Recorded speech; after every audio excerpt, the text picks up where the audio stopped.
David here again with the Oakville Symphony and Oakville Community Classroom. Welcome back to our fourth installment of the Elements of Music. Before you join me for this one, make sure you've watched our first three, rhythm, pitch, and tone color, which are linked in the video description below. I'm glad you came by today, because I've got a bit of a problem and I could really use your help.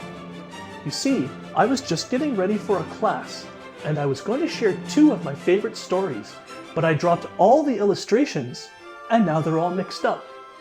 Can you help me sort them? See if you can tell what the two stories are. I'll give you a big hint. One of the stories is a famous nursery rhyme, and the other one is a song that you've probably heard before. Can you tell what they are? Which nursery rhyme is it? Yes, that's right. It's Humpty Dumpty. Now, what about the song? Which tune is it? Hey, you got it right. That's right. It's Twinkle Twinkle Little Star. Great job. Now that I've got the two stories straight, can you help me get them all in the right order? What about this way? Do I have it right? Couldn't put Humpty together again. All the king's horses and all the king's men. Humpty Dumpty had a great fall. Humpty Dumpty sat on a wall. What's that? You don't think that's right? Well, what's wrong with it? It's backwards. Hey, I think you're right. I mean, it wouldn't make sense that Humpty is broken before he even falls down, right? And how would he have fallen if he wasn't even on the wall in the first place? Okay, what if I flip them all around? Humpty Dumpty sat on a wall. Humpty Dumpty had a great fall. All the king's horses and all the king's men couldn't put Humpty together again. Hey, that's great. Thank you so much for your help. Now, what about Twinkle Twinkle Little Star? Is this right? Up above the world so high, like a diamond in the sky, twinkle, twinkle, little star, how I wonder what you are. Twinkle, twinkle, little star, how I wonder what you are. No? Where should the first card go? In the middle? Are you sure? Let's give it a try. Twinkle, twinkle, little star, how I wonder what you are. Up above the world so high, like a diamond in the sky. Twinkle, twinkle, little star, how I wonder what you are. Hey, I think we did it. Great job. Thanks so much for your help. Isn't it interesting how important it is to organize stories correctly? I mean, when Humpty Dumpty was in the wrong order, it didn't even really make sense. And Twinkle Twinkle sure sounded weird, with all that repetition at the end. Musicians call this kind of organizing of musical ideas structure, and it's our fourth element of music, one of the most important, but also one of the easiest to understand. The first important thing to understand is that structure is built around repetition. The first important thing to understand is that structure is built around repetition. The first important thing to understand is that structure is built around repetition. And the second important thing to understand is that too much repetition is boring. Musicians use repetition to create structure by creating patterns that become familiar to the listener. But there's an old saying that goes like this: familiarity breeds contempt. That's just an old-fashioned way of saying too much repetition can really start to get annoying. Too much repetition can really start to get annoying. Too much repetition can really start to get annoying. Too much repetition... Oops, sorry about that. But you see what I mean? So musicians use something called variation. Variation is when you take an idea that is similar, in fact it can be almost the same, but change up something about it to make it a bit more interesting, to break up the repetition, like this. Hot cross buns, hot cross buns, hot cross buns, hot cross buns. Oh, pretty boring, right? Let's swap out that third bun. Hot cross buns, hot cross buns, 1 a penny, 2 a penny, hot cross buns. And with that one small change, a classic was born. Did you notice that the repeated melody, hot cross buns, was going down in pitch? You did watch our second video all about pitch, didn't you? So to break up the repetition, 1 a penny, 2 a penny goes up. Also, the rhythm changes. You did watch our first video about rhythm, didn't you? Hot cross buns is slower, using quarter notes and half notes. But 1 a penny uses eighth notes. Those first 2 repetitions of hot cross buns means that we recognize that phrase as an important part. It becomes familiar to us. This is called a melodic idea, or motif. The change in melody, rhythm, and lyrics, the words of the song, breaks up the repetition by providing something different the third time. And then the final repetition recalls the original familiar motif. It's the complete package, and very satisfying. This basic structure is sometimes called A, B, A form, and is one of the most common classic song structures. There are lots of different kinds of song structures, though, that work on the same sort of idea. ABA, ABAB are both pretty popular, but so is ABABA. They can get pretty complicated, like AABABA, or even ABACABA.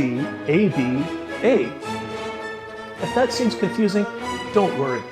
The important big idea is that musicians who create songs almost always have a plan for the structure of their music, and this structure is based on repetition, variation, and the introduction of new ideas.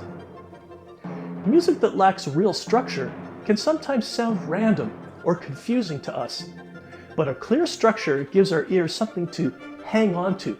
It makes the experience of listening to music more enjoyable, even though we might not be thinking about the structure or even recognize what form it might be.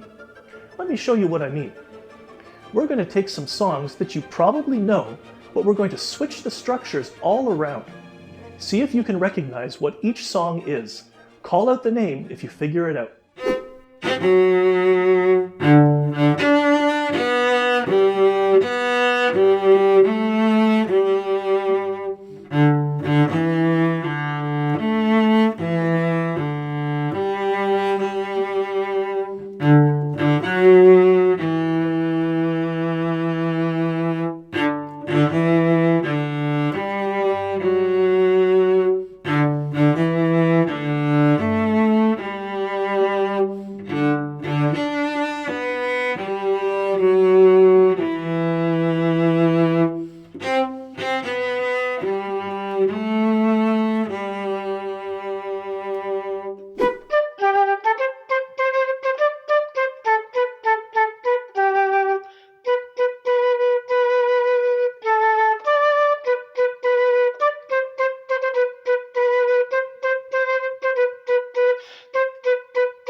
Okay, not bad.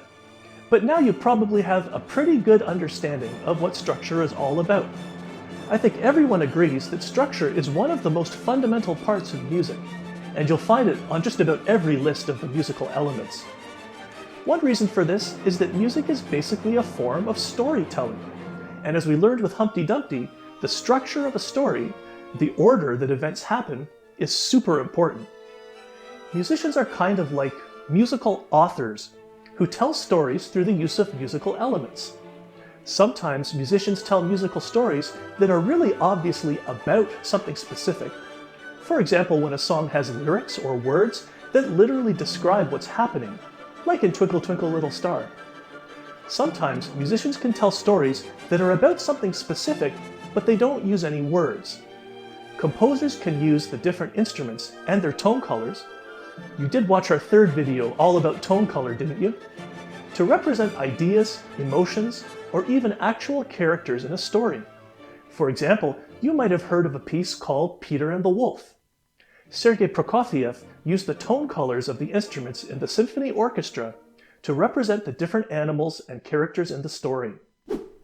He used the violins to represent a young, happy boy, Peter.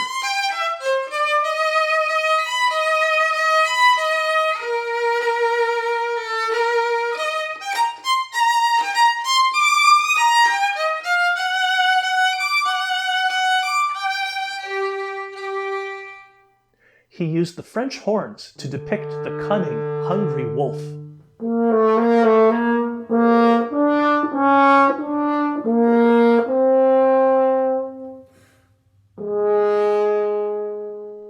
And he used the flute to portray the quick, energetic bird.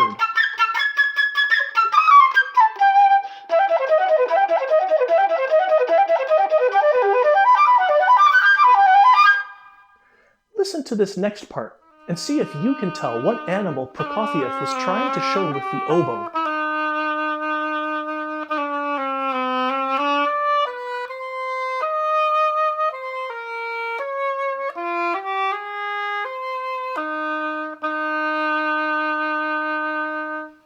If you said elephant, then you got it wrong, because it was definitely a duck. The music sounds kind of awkward and goofy, doesn't it? Just like a waddling duck. Music that tells a specific story is called program music, because the structure of the music follows a predetermined order or program, which is the development of the story. But sometimes it can be much harder to figure out what a song is about, because the composer leaves it up to our own imagination. Listen to the opening of Beethoven's famous Fifth Symphony.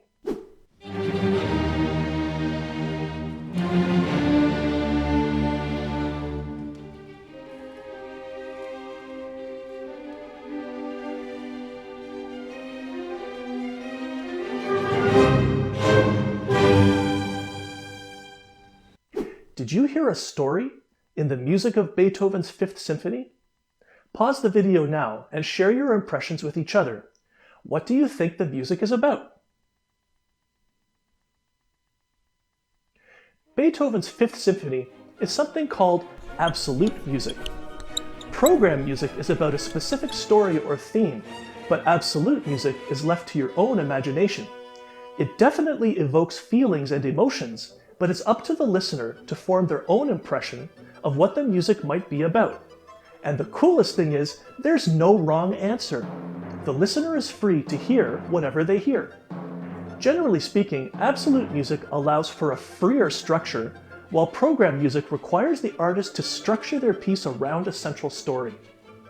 Both can be very effective ways of structuring music, and as a listener, it can be a lot of fun to try and follow a musical storyline, but just as satisfying to form your own opinion as you try to follow the music structure.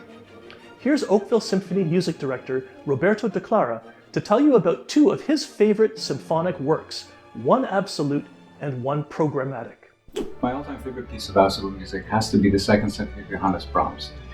4 movements, from the majestic opening to its triumphant finale. It is a work of genius. It's a joy for both musicians, the conductor, and the audience who has the luck to experience it in the concert hall. My favorite piece of Program music, on the other hand, has to be the Moldau by the Bohemian composer Smetana. He traces the river Vltava through the Czech countryside, right from its source until it comes into its majestic, triumphant entry into the city of Prague. This is great music, descriptive, and an audience favorite.